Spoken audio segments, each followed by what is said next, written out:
Hello दोस्तों, section root में आपका स्वागत है। आज है 21 फरवरी और आज जो है आपका एसएससी जीडी का एग्ज़ाम था दोस्तों, जो कि फर्स्ट शिफ्ट का एग्ज़ाम समाप्त हो गया दोस्तों।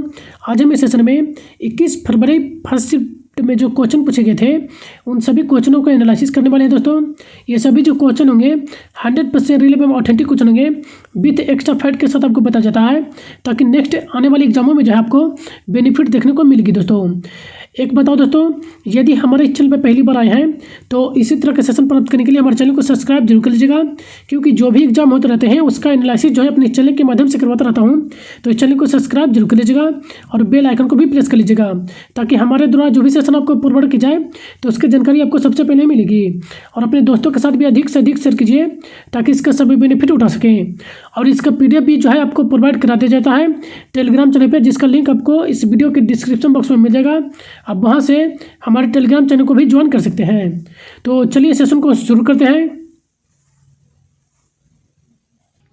क्वेश्चन जो पूछा गया था कि किस राज्य में जो है दूसरा सबसे कम महिला साक्षरता दर है, यानी कि दूसरे स्थान पर सबसे कम में देखा जाए तो कौन सा था। तो यदि देखा जाए तो अरुणाचल प्रदेश, जो कि सबसे कम जो है नीचे से दूसरा स्थान रखता है अरुणाचल प्रदेश। लेकिन जो है आपके ऑप्शन में अरुणाचल प्रदेश शायद नहीं दिया गया था। यदि राजस्थान दिया गया था तो राजस्थान आपका करेक्ट आंसर होता। वहीं देखें, इनसे जुड़ी अन्य फैक्टों को देख लेते हैं।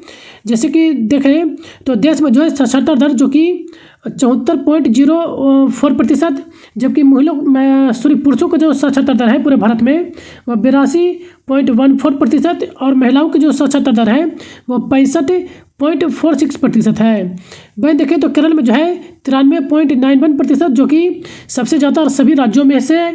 और वहीं देखें तो लक्षद्वीप में सबसे अधिक है, जो कि 92.928% है। यानी कि पूरे भारत में जो है सबसे अधिक जो है लक्षद्वीप में है, जबकि केंद्र शासित प्रदेश में सबसे अधिक है। राज्यों में सबसे अधिक देखा जाए पूरे भारत में तो केरल का है, जो कि 93.9% है। यदि पूरे भारत में पूछा जाए कि सबसे अधिक साक्षरता दर कहाँ है तो लक्षद्वीप आप ध्यान में रखेगा। यदि राज्य पूछा जाए तो केरल। वहीं देखें तो मिजोरम, जो कि दूसरे स्थान पर है 91.58% के साथ।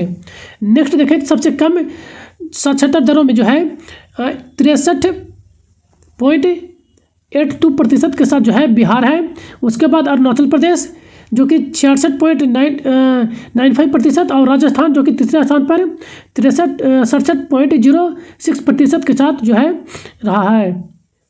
चलिए इनसे जुड़ी अन्य फैक्टों को देख लेते हैं। ये जो है सबसे कम साक्षरता दर से संबंधित जो है आपको लिस्ट दे दिया गया है, तो आप इसे ध्यान में रखिएगा। जैसे कि देखिए सबसे कम जो साक्षरता दर है जो कि बिहार में है, ये यहाँ जो है 61.8%, जबकि पुरुषों में देखा जाए तो 71.2%, महिलाओं में जो है 51.5% है। नेक्स्ट जो है दूसरे स्थान पर अरुणाचल प्रदेश आता है सबसे कम में 65%, फिर 72% जो पुरुषों में है, 57 महिलाओं में है। वहीं देखें तो तीसरे स्थान पर राजस्थान आता है, जहां पे 66% ओवरऑल है। उसके बाद पुरुषों में 79 और तीसरे स्थान पर जो है महिलाओं में जो है 52% है। यदि महिलाओं में पूछा गया था तो आपका जो है राजस्थान ऑप्शन में दिए गए थे, तो राजस्थान आपका करेक्ट आंसर होता। वहीं देखिए यदि ओवरऑल में सबसे दूसरे स्थान पर जो है अरुणाचल प्रदेश आता है और सबसे कम में जो है बिहार आता है। तो इस आंकड़ा को भी आप ध्यान में रखिएगा। एक से लेकर जो है कम से कम 5 आंध्र प्रदेश तक आप ध्यान में रखिएगा सबसे कम के मामले में। तो चलिए नेक्स्ट क्वेश्चन को चलते हैं। नेक्स्ट क्वेश्चन पूछा गया था, निम्नलिखित में से कौन शहनाई वादक है। तो शहनाई वादक से संबंधित एक क्वेश्चन पूछा गया था, तो आपके ऑप्शन में शायद उस्ताद बिस्मिल्लाह खां दिया गया था, तो उस्ताद बिस्मिल्लाह खां आपका करेक्ट आंसर होता। वहीं देखें तो उस्ताद बिस्मिल्लाह खां, जिनका जन्म जो है 21 मार्च 1621 ईस्वी को डुमराव बिहार में हुआ था। डुमराव एक गाँव है जो कि बिहार में, वहीं पर जो है इनका जन्म हुआ था। यह बहुत कम उम्र में ही जो है अपने पिता पैगंबर बख्श खां के साथ जो है वाराणसी में आकर बस गए थे। इन्हें जो है भारत सरकार के द्वारा 2001 में जो इनको भारत रत्न सम्मान से पुरस्कार से भी सम्मानित किया जा चुका है, तो इसे भी ध्यान में रखेगा। वहीं देखें तो 1947 में जो है देश के स्वतंत्र होने के बाद जो है उस्ताद बिस्मिल्लाह खां, जो कि लाल किले पर शहनाई बजाए थे। वहीं देखें तो 21 अगस्त जो है 2006 ईस्वी को 90 वर्ष की अवस्था में इनका निधन हो जाता है। अनंत लाल, जो कि बनारस घराने से संबंधित, यह भी एक प्रसिद्ध शहनाई वादक हैं। नेक्स्ट पंडित राम सहाय पंडित राम सहाय जो कि बनारस घराने से संबंधित ये भी शहनाई वादक हैं, तो इन सभी को भी आप ध्यान में रखिएगा। तो चलिए इनसे जुड़ी अन्य फैक्टों को देख लेते हैं। जैसा कि दोस्तों आपको जो है वाद्य यंत्र एवं उनसे संबंधित प्रसिद्ध वादक जो है आपको डिफरेंट 1 से 2 क्वेश्चन देखने को मिल रहे हैं, तो इन सभी को आप एक बार वीडियो पॉज करके जरूर रीड कर लीजिएगा।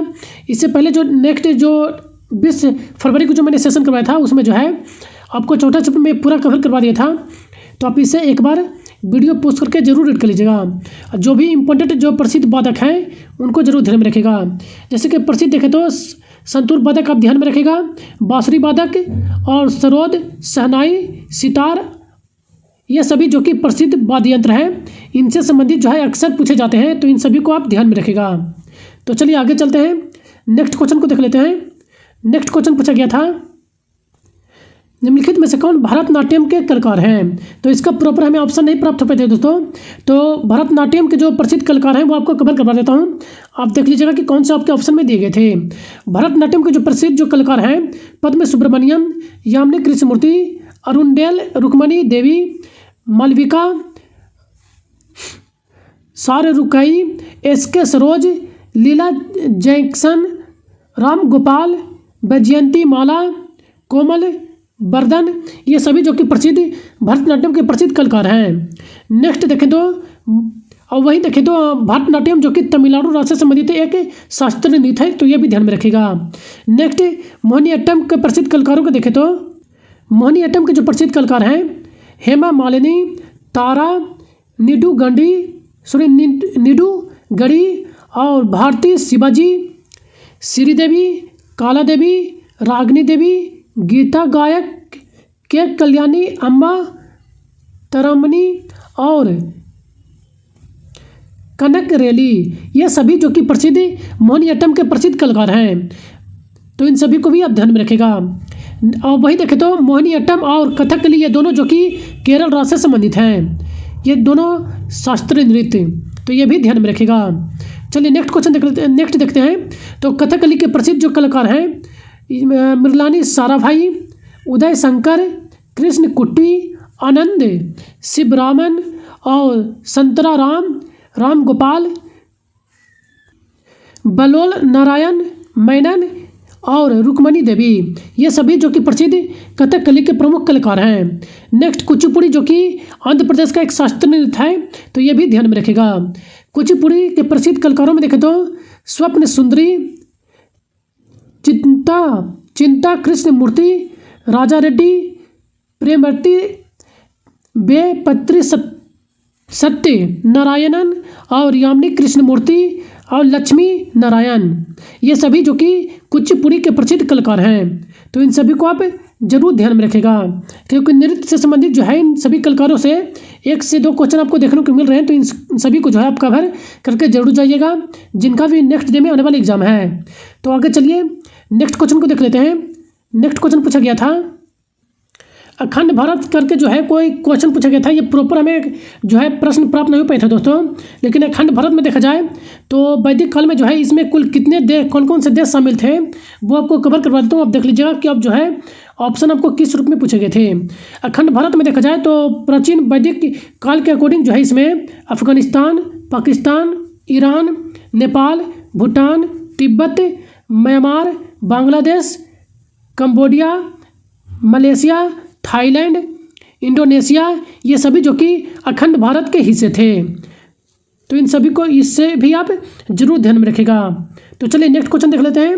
नेक्स्ट क्वेश्चन पूछा गया था, क्वांटम सिद्धांत को किसने प्रतिपादित किया था? तो क्वांटम सिद्धांत से संबंधित क्वेश्चन पूछे गए थे, प्रॉपर हमें क्वेश्चन तो प्राप्त नहीं हो पाए थे, तो इससे संबंधित जो भी फैक्ट है आपको कवर करवा देता हूँ। आप देख लीजिएगा कि जो है आप किस रूप में आपके जो है क्वेश्चन पूछे गए थे। क्वांटम सिद्धांत जो कि मैक्स प्लांक के द्वारा जो है इनको प्रतिपादित किया गया था, तो मैक्स प्लांक इसका करेक्ट आंसर होगा।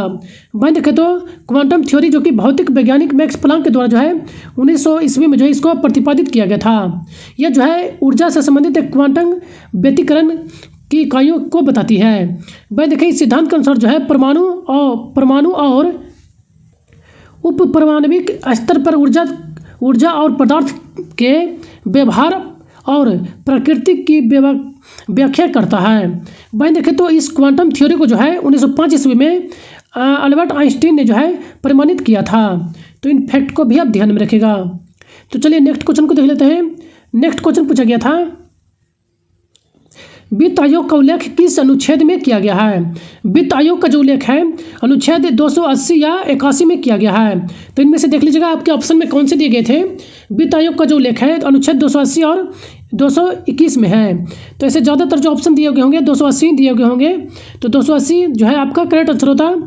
इनसे जुड़ी अन्य फैक्टों को देखो तो वित्त आयोग का संबंध जो है भारतीय संविधान के अनुच्छेद 280 एवं 281 में उल्लेखित किया गया है, जो कि एक वित्त आयोग का अर्धन्यायिक सहकारी निकाय है। वहीं देखें तो भारत के राष्ट्रपति के द्वारा जो है भारतीय संविधान के अनुच्छेद 280 के तहत जो है वित्त आयोग की स्थापना करते हैं। वित्त आयोग जो है संघ एवं राज्य सरकारों के बीच जो है राजस्व संबंधों में बंटवारा के उद्देश्य के लिए एक संवैधानिक निकाय है। इसका गठन जो कि 1991 में किया गया था। वित्त आयोग का जो गठन है 1991 में किया गया था। वर्तमान में जो है वित्त आयोग के जो अध्यक्ष हैं वर्तमान अभी समय में देखा जाए तो नंद किशोर सिंह हैं, जिनको जो है दिसंबर 2022 तक जो है नियुक्त किए गए थे। वहीं देखें तो 1991 में जो कि पहले वित्त आयोग जो थे पहले जो वित्त आयोग रहे थे 1951 में जो गठित हुआ था, तो उसमें पहले जो वित्त आयोग के जो अध्यक्ष रहे थे वो केसी नियोगी रहे थे। तो इन फैक्ट को भी आप ध्यान में रखेगा। चलिए इनसे जुड़ी कुछ महत्वपूर्ण अन्य अनुच्छेदों को भी देख लेते हैं। भाई देखें तो राज्य वित्त आयोग जो कि ये अभी एक संवैधानिक निकाय है, क्योंकि इसे जो है 73वें संविधान संशोधन अधिनियम 1992 के तहत बनाया गया था। इसे भी जो है अनुच्छेद 280 के तहत जो है केंद्रीय वित्त आयोग के तर्ज पर 1993 में भारत के सभी राज्यों में जो है एक वित्त आयोग की स्थापना की गई थी। यानी कि 73वें संविधान संशोधन के बाद जो है 1992 में प्रत्येक राज्य में जो है एक वित्त आयोग की स्थापना किया गया था। इसका उद्देश्य जो कि पंचायतों को वित्तीय स्थिति की समीक्षा करना था। नेक्स्ट देखें तो भारतीय संविधान के अनुच्छेद 243 के 1 के अनुसार जो है राज्य के वित्तीय आयोग जो कि राज्यपाल के द्वारा 5 वर्षों के अवधि के लिए नियुक्त किया जाता है।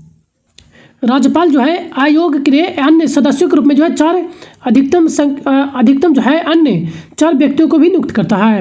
नीति आयोग के पूर्व उपाध्यक्ष जो कि कोलंबिया यूनिवर्सिटी के प्रोफेसर भी रह चुके हैं अरविंद पनगड़िया, जो कि 16वें वित्त आयोग के अध्यक्ष हैं। ये जो है वर्तमान में अभी मौजूद हैं। 16वें वित्त आयोग जो अभी चल रहा है वर्तमान में, उसके यह अरविंद पनखड़िया जो कि अध्यक्ष हैं। तो इन्हें आप ध्यान में रखेगा।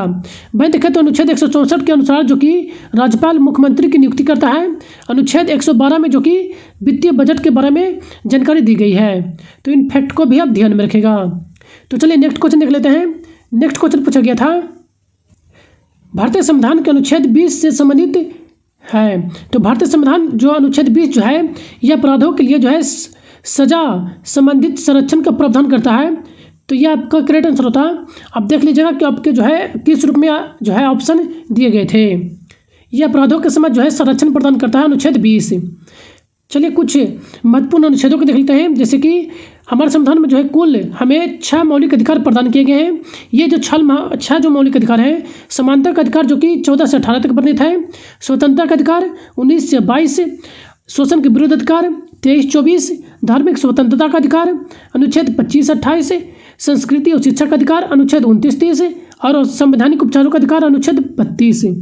चलिए नेक्स्ट देखते हैं। समानता का अधिकार में देखें तो अनुच्छेद 14 से 18 तक इसका वर्णन किया गया है। अनुच्छेद 14 में देखा जाए तो विधि के समक्ष समानता एवं विधियों के समक्ष संरक्षण प्रदान किया गया है। अनुच्छेद 15 में जो है धर्म, मूलवंश, लिंग और जन्मस्थान के आधार पर जो है भेदभाव नहीं किया जाएगा, इसका वर्णन किया गया है।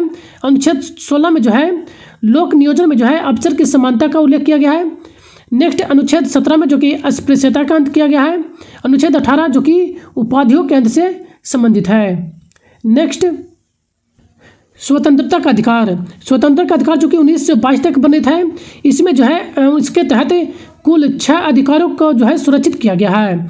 ये जो 6 अधिकार हैं वाक्य यानी अभिव्यक्ति, सम्मेलन, संघ बनाने के लिए, संचरण, निवास और वित्तीय, ये सभी जो है 6 सुरक्षित अधिकार प्रदान किए गए हैं अनुच्छेद 19 के तहत। यह जो सभी जो अधिकार हैं 19 के अंतर्गत प्रदान किए गए हैं। जैसे 19 के 1 में जो है वाक एवं यानी कि अभिव्यक्ति की स्वतंत्रता प्रदान किया गया है। अनुच्छेद 19 के 2 में जो है बिना किसी हथियार के शांतिपूर्वक इकट्ठा होने का स्वतंत्रता प्रदान किया गया है। अनुच्छेद 19 के 3 में जो है संघ एवं सहकारी समितियां स्थापित करने की स्वतंत्रता प्रदान किया गया है। भारत के पूरे क्षेत्र में स्वतंत्र पूर्वक घूमने की स्वतंत्रता दिया गया है। नेक्स्ट, भारतीय क्षेत्र में जो है किसी भी हिस्से में रहने यानी आवास करने की स्वतंत्रता। अनुच्छेद देखें तो 19 के 6 जो कि अपने पसंद के किसी भी व्यवसाय को करने की स्वतंत्रता प्रदान किया गया है। तो इन्हें भी आप ध्यान में रखिएगा। नेक्स्ट क्वेश्चन पूछा गया था, लावनी किस राज्य का से संबंधित एक त्यौहार है? सूर्य नृत्य है। लावनी जो कि महाराष्ट्र का नृत्य है, तो महाराष्ट्र इसका जो है करेक्ट आंसर होता। वहीं देखें तो ये आपको जो है अन्य राज्यों के प्रमुख नृत्य आपको दे दिया गया है, तो आप इन्हें एक बार वीडियो पॉज करके जरूर रीड कर लीजिएगा। ज़्यादातर जो क्वेश्चन है ये आपको अरुणाचल प्रदेश, मणिपुर, मेघालय से ज़्यादा पूछा जाता है, तो इन सभी को एक बार आप जरूर रीड कर लीजिएगा। तो चलिए आगे चलते हैं। नेक्स्ट क्वेश्चन पूछा गया था, लोसार महोत्सव जो कि किस लिए मनाया जाता है? तो लोसार महोत्सव जो कि नए साल के रूप में मनाया जाता है, यह लद्दाख में किया जाता है लोसार महोत्सव। भाई देखिए, लोसार और लोसर ये दो अलग अलग त्यौहार हैं, तो इनके बारे में आपको बता देता हूँ, आप देख लीजिएगा। आपको जो क्वेश्चन में लोसार दिया गया था या लोसर दिया गया था। जैसे कि देखें तो लद्दाख में जो है लोसार त्यौहार मनाया जाता है, जो कि नए साल के रूप में मनाया जाता है, जो कि यह जो है तिब्बती चंद्र कैलेंडर के अनुसार जो है कुल 15 दिनों तक मनाया जाता है। यह लोसार महोत्सव जो है सिक्किम, लद्दाख क्षेत्र, नेपाल, भूटान इत्यादि जगहों पर जो है यह मनाया जाता है। वहीं देखें तो लोसर त्यौहार जो कि अरुणाचल प्रदेश में मनाया जाता है, और लोसर त्यौहार जो है अरुणाचल प्रदेश में मनाया जाता है, जो कि बुरी आत्माओं को से रक्षा करने के लिए यह मनाया जाता है। यह जो है बसंत का एक त्यौहार है। लोसार त्यौहार जो कि अरुणाचल प्रदेश में मनाया जाता है, यह बसंत का एक त्यौहार है, तो यह भी ध्यान में रखेगा। इनसे जुड़ी अन्य फैक्टों को देखें तो आंध्र प्रदेश में जो कि बसंत त्यौहार के रूप में उगादी पर्व को मनाया जाता है, जो कि यह भी एक नए साल के रूप में मनाई जाती है। नेक्स्ट, केरल में जो है बसंत त्यौहार के रूप में ओणम मनाया जाता है। नेक्स्ट, आसाम, जहाँ पे बसंत के रूप में जो है रोंगाली बिहू मनाया जाता है। तो इन सभी महत्वपूर्ण फैक्ट को भी आप ध्यान में रखेगा। तो चलिए नेक्स्ट क्वेश्चन को देख लेते हैं। नेक्स्ट क्वेश्चन पूछा गया था, भारतीय उद्योग रत्न पुरस्कार 2023, इसका जो है प्रॉपर हमें क्वेश्चन प्राप्त नहीं हो पाए थे, तो उद्योग रत्न पुरस्कार से संबंधित जो भी इंपोर्टेंट फैक्ट है आपको कवर करवा देता हूँ। आप देख लीजिएगा कि आपका क्वेश्चन जो है किस रूप में और किससे पूछा गया था। उद्योग रत्न पुरस्कार देखें तो भारतीय उद्योग रत्न पुरस्कार 2023 जो कि लॉजिक्स सर्विस ऑफ शोर सर्विस प्राइवेट लिमिटेड को जो है यह प्रदान किया गया था। यह जो है अग्रणी आईटी कंपनी है, जिसे भारत उद्योग रत्न पुरस्कार 2023 से सम्मानित किया गया था। यह जो पुरस्कार था पद्मश्री विजेता गिरीश बाई प्रभुने के द्वारा जो है यह पुरस्कार प्रदान किया गया था इस कंपनी को। वहीं देखें नेक्स्ट, तो राजस्थान उद्योग रत्न पुरस्कार जो कि 23, यह जो है जोधपुर एवं मध्य उद्योग श्रेणी में अंता मेडिकेयर लिमिटेड गंगा नगर उद्योग को जो है यह जो है उद्योग रत्न पुरस्कार प्रदान किया गया था। इनकी राजस्थान उद्योग रत्न पुरस्कार जो कि यह जो एक मेडिकेयर था इसको प्रदान किया गया था। वहीं देखें तो पहला महाराष्ट्र उद्योग रत्न पुरस्कार जो कि यह जो है रतन टाटा को प्रदान किया गया था। रतन टाटा कंपनी के जो चेयरमैन थे एन चंद्रशेखर, इसको यही जो है ग्रहण किए थे। यह जो पुरस्कार है राज्यपाल के द्वारा प्रदान किया गया था उद्योग रत्न पुरस्कार। तो इनमें से आप देख लीजिएगा कि आपके ऑप्शन में जो है क्वेश्चन में जो है कौन से क्वेश्चन के रूप में पूछा गया था। राजस्थान उद्योग रत्न पुरस्कार पूछा गया था या महाराष्ट्र या भारत उद्योग रत्न पूछा गया था। तो चलिए नेक्स्ट क्वेश्चन को देख लेते हैं। नेक्स्ट क्वेश्चन पूछा गया था, सरोजिनी नायडू ने कांग्रेस के किस अधिवेशन की अध्यक्षता की थी? तो सरोजिनी नायडू ने जो है 1925 के कानपुर अधिवेशन की अध्यक्षता की थी। तो 1925 कानपुर अधिवेशन आपका करेक्ट आंसर होता। वहीं देखिए इनसे जुड़े अन्य फैक्ट हो तो भारतीय राष्ट्रीय कांग्रेस की यह पहली भारतीय महिला थी जिन्होंने अध्यक्षता की थी। 1925 में कानपुर अधिवेशन की अध्यक्षता भारतीय राष्ट्रीय कांग्रेस की अध्यक्ष बनी थी। इन्हें जो है किताबी लेख लिखने के कारण जो इन्हें योगदान देने के कारण इन्हें नाइटिंगेल ऑफ इंडिया के नाम से भी जानते हैं। इन्हें जो है भारत के कोकिला के रूप में भी जानते हैं। इनका जो अन्य नाम से पुकारा जो जाता है तो इन सभी अन्य नामों को भी ध्यान में रखिएगा, ये भी बहुत बार पूछे जा चुके हैं। वहीं देखें तो ये जो है भारत के गवर्नर के पद पर भी रहने वाली यह भारत की पहली महिला हैं। ये जो है 1947 में संयुक्त प्रांत के गवर्नर बनी थी। वहीं देखें तो एनी बेसेंट जो कि 1917 ईस्वी में जो है कोलकाता अधिवेशन की अध्यक्षता किए थे, जो कि प्रथम महिला थी। यदि कांग्रेस अधिवेशन की देखा जाए पहली महिला किसने अध्यक्षता की थी तो एनी बेसेंट थी, जो कि 1917 में किया था। लेकिन प्रथम भारतीय महिला जो कि सरोजिनी नायडू थी, जो कि 1925 में कानपुर अधिवेशन की अध्यक्षता किए थे। तो इन सभी फैक्ट को भी आप ध्यान में रखिएगा। तो चलिए नेक्स्ट क्वेश्चन को देख लेते हैं। नेक्स्ट क्वेश्चन पूछा गया था, ये आपको जो है हिंदी से कुछ क्वेश्चन प्राप्त हुए थे, क्वेश्चन पूछे गए थे। तो चलिए इसे देख लेते हैं। जैसे कि पासा पलटना मुहावरे का अर्थ पूछा गया था। तो पासा पलटना मुहावरे का जो अर्थ होता है अचानक परिस्थितियों में बदलाव होना या अचानक हालातों में उलट जाना। नेक्स्ट जो पूछा गया था जीवन दान का विलोम शब्द पूछा गया था, जो कि मृत्यु दान होता है। नेक्स्ट अलगाव का विलोम शब्द पूछा गया था। अलगाव का जो विलोम शब्द होता है मिलन होता है। नेक्स्ट किताबी कीड़ा का अर्थ पूछा गया था, मुहावरा का अर्थ पूछा गया था। तो किताबी कीड़ा का जो मुहावरे का जो अर्थ होता है किताबों में ही खोए रहने वाला व्यक्ति। नेक्स्ट निशा का पर्यायवाची शब्द पूछा गया था। तो निशा का जो पर्यायवाची शब्द जो होता है आपको बता देता हूँ, आप देख लीजिएगा कि आपके ऑप्शन में कौन से दिए गए थे।